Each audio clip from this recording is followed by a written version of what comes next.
اول ما يقول لك يا بت انت مراتي تتاكدي فعلا ان هو هيتجوزك، ما بيلعبش بيكي والقطنه ما بتكذبش. واول بقى ما يقول لك انت لابسه ايه دلوقتي معرفش بتقفشي ليه يا بت انت غريبه غريبه غريبه، ايه انا عايز اطمن عليكي وعايز اطمن على روحه على مستقبله. اخينا بقى اللي معانا قال لها ايه؟ قال لها انا بحبك، انا عايزك، انا شريكي، انت حب حياتي والمراه المثاليه في نفس ذات الجمله. انتوا متخيلين مدى الاتقان في الدور؟ وبعد ما رسم عليها الدور وكمان اقنعها بيه اكتر وعرفها على مامته وعلى اخواته ده بعت لها صور الشقه يا بت يا بت، بعت لها صور الشقه. عايزه ايه زياده؟ اتقان اكتر من كده ايه؟ الراجل يبهرك اكتر من كده ايه؟ مش في نيته اي حاجه، بجد عايزك وشريكي وهيتجوزك على يدي، اتقدم لك عندي اهو.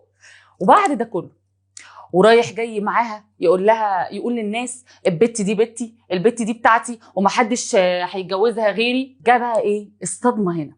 مش ان هو ما اتجوزاش، خيالكم ما يروحش لبعيد، تعالوا لي هنا بفشاركم والنوتيلا برضو علشان احنا هيتحرق دمنا كتير قوي في القصه دي.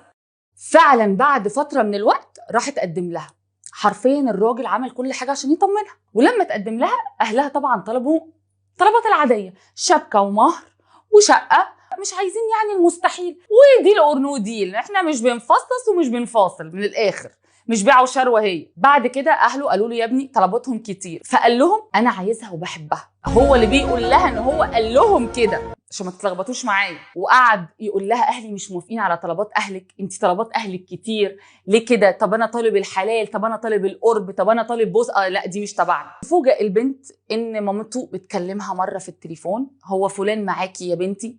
قالت لها لا يا طنط والله ده ما جاش اصلا النهارده وما شفتوش. قال لا امال يكون راح فين؟ ده قافل تليفونه. فضلوا وني يدوروا على الولد.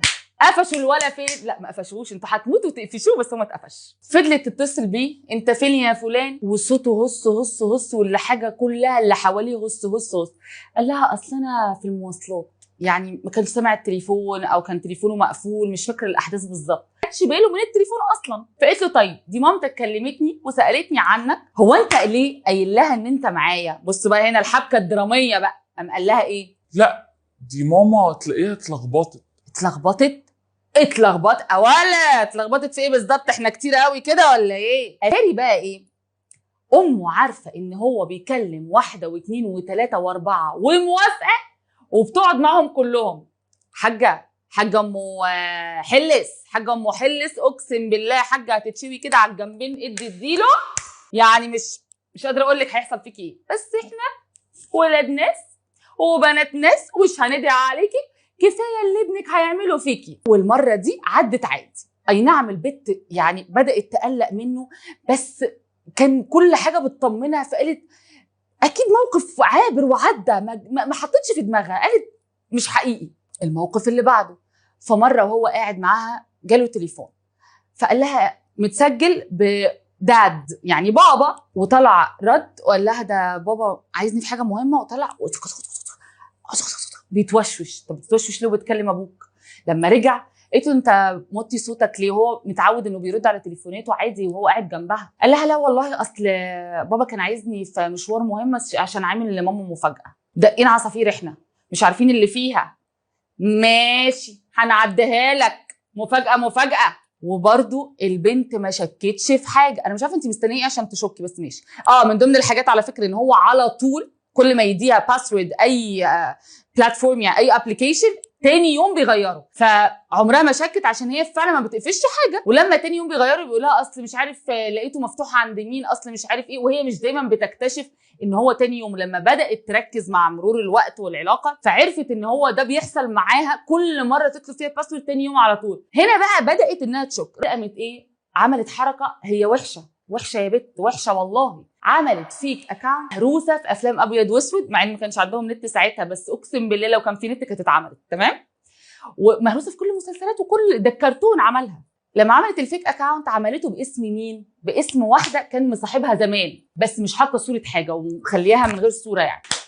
على اللي حصل النوتيلا يلا في زوركم، المعلقه تسلم على اللوز كده عشان تبلعوا اللي انا هقوله. قال لها هو انت مش كنتي قايله لي ان انت قافله كل اكونتاتك؟ كانه هو اللي قفش الاكونت، يعني هو بعت يعني هي عملت الاكونت وهو اللي دخل بعت لها قبل ما هي تبعت له، على اساس ان هو بيعاتبها او قفشها وهي عامله اكونت جديد.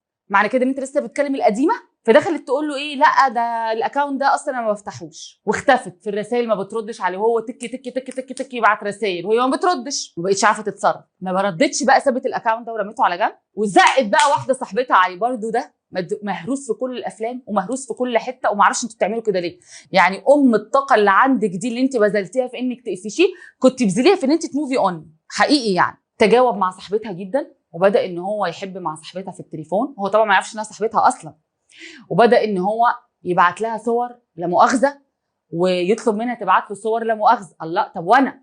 طب مش انا كنت مراتك؟ طب ايه اللي حصل؟ والحب اللي ما بيننا كل ده فضلت ساكته، وانا ما اعرفش انت ازاي اصلا ممكن تسكتي على حاجات زي دي. يعني ده انا لو ربع ساعه تلاقيني بكلمه واقول اللي في قلبي. ايه الترقيد ده؟ طاقه مهدوره اقسم بالله. فضلت تجرجروا لحد ما بداوا يقلوا ادبهم شويه في السيكو سيكو في الشات، ووصل ان هو عايز يكلمها في التليفون وكمان ينزل يقابلها. المفاجاه هنا بقى ان ايه؟ ان خلت صاحبتها تتجاوب معاه لدرجه ان هو عرفها على مامته.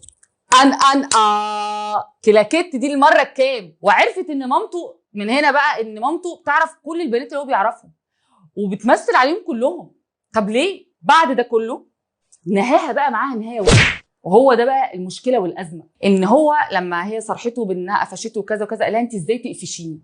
يعني بصوا العتاب، انت ازاي تقفشي؟ جرى ايه؟ ما خونك؟ جرى ايه؟ في ايه؟ عملت ايه؟ ما كل الرجاله خاينه، انت ما سبتيهم كلهم وقفشتي فيا انا ليه؟ وكأن هي اللي عليها اللوم، ان هي شكت فيه اصلا وخونته، وعياط بقى ودمار وانا ما بقتش اثق فيكي، انا هامن لك ازاي بعد كده، بعد ما انت تجسستي عليا وقفشتيني وانا خائن. لا، مش انا الراجل اللي ابقى مقفوش. وبدا الموضوع يتحول 180 درجه، بدل ما هي اللي كانت عايزه تسيبه علشان هو راجل خاين، هي اللي بتترجاه انه يسامحها ان هي تجسست عليه. والمفروض بقى هي بعتالي علشان اقول لها ازاي ترجعي مين يا حبيبتي؟ رجعي عقلك يا ماما حبيبتي، نعد الحجاره ونرجعها لك تاني يمكن تشتغل يا ماما. مش فاهمه هو قدم ايه اصلا علشان انت تبقي فرحانه بيه وبتحبيه ومتمسكه بيه وعايزاه. انا مش شايفه انه عمل اي حاجه اكتر من هو عشمك وطلب منك حاجات قليله الادب. مهما كان الراجل عمل ايه اللي ممكن يساوي ان انا اخون ثقه ابويا وامي فيا وابعت حاجه خصوصيه ليا وامسكها دليل عليا لحد ما يسواش 3 تعريفه؟ اهله اصلا ما بذلوش مجهود ان هم يربوه، وهو ما يعرفش ربنا، ومطلوب مني ان انا اسلمه رقبتي. يعني ازاي؟ وبعد ده كله انت عايزه ان انا اقول لك ازاي تداوي جروحه وترجعيه؟ هترجعي مخك مش كده. لما ما ترضيش تردي عليه تقلبيه شقلب هيهددك بالحاجات اللي معاه ليكي عشان تعرفي بجد ان انت مراته. انا خايفه عليكي، عايزه اطمن انت لابسه سقعانه ولا بردانه ولا حرانه. طمنتي يا بنت؟ خدي عندك بنت منك ليها، انا هسيبها لكم، مش هديها نصيحه، انتوا انصحوها او هزقوها، اللي يجي في دماغكم اعملوه لانها تستاهل.